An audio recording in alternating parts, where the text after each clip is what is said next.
આજે છે ઊંધિયાનો પ્રોગ્રામ. ઊંધિયું અને સાપડી.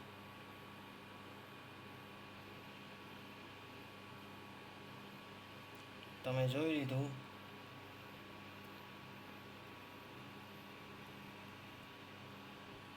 બકાલું બધું છે,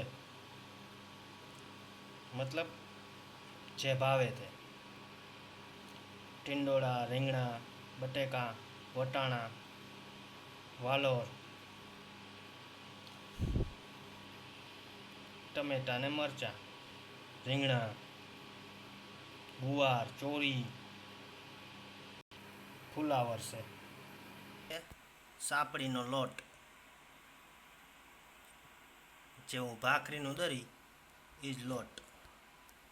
મોણ નાખેલું, મીઠું નાખેલું, હજી આમાં તલ, જીરું એવું બધું પડશે.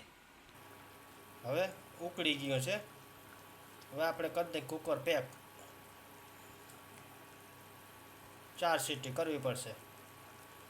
એનું કારણ છે સાપડી ભેગું રસાવાળું શાક ફૂલ બફાઈ જાય તો જ ખાવાની મજા આવે. રગડી સીટી થાય એની રાહ જોવાની રહી.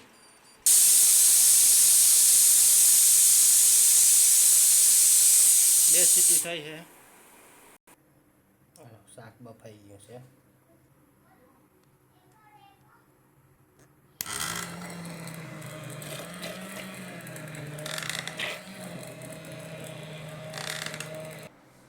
હવે 2 મિનિટ પાછું ઉકાળશું.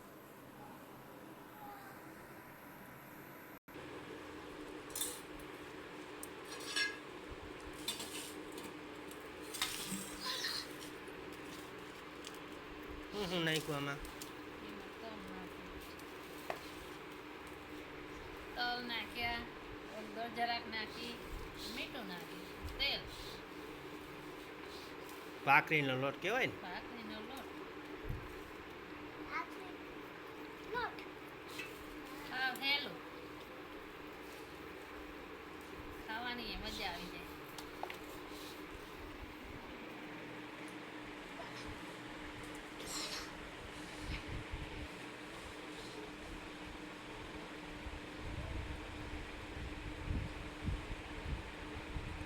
સાપડી બની જાય એટલે તરી અને ખાવાનું. શાકમાં બ્લેન્ડર મારી અને રગડી જવું હાવ કમ્પ્લીટ કરી લીધું.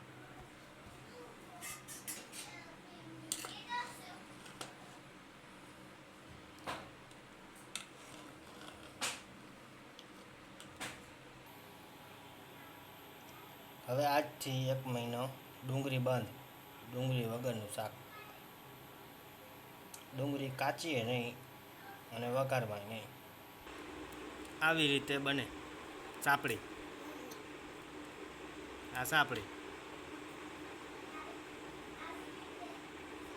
ખાવી હોય તો કોમેન્ટમાં કહેજો.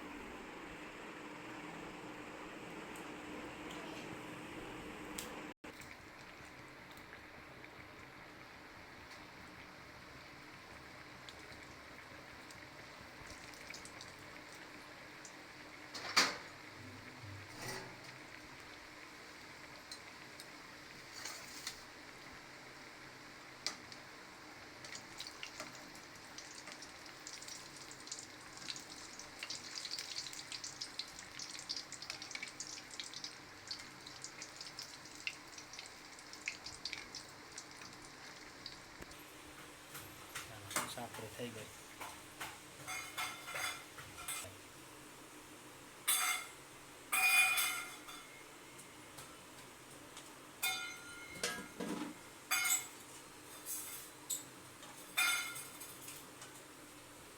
ફૂલીને તો અસલ થાય કા?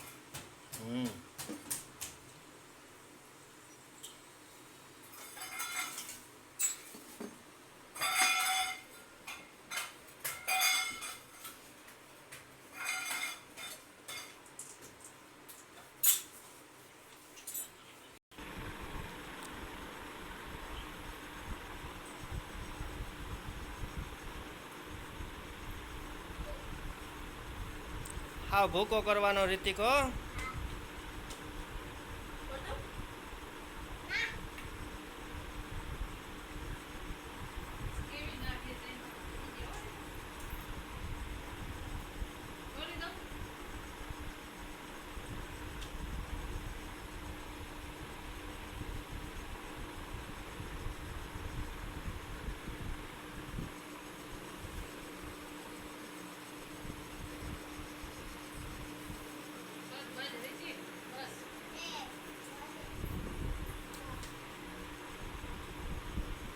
ગરમા ગરમ મજા આવશે.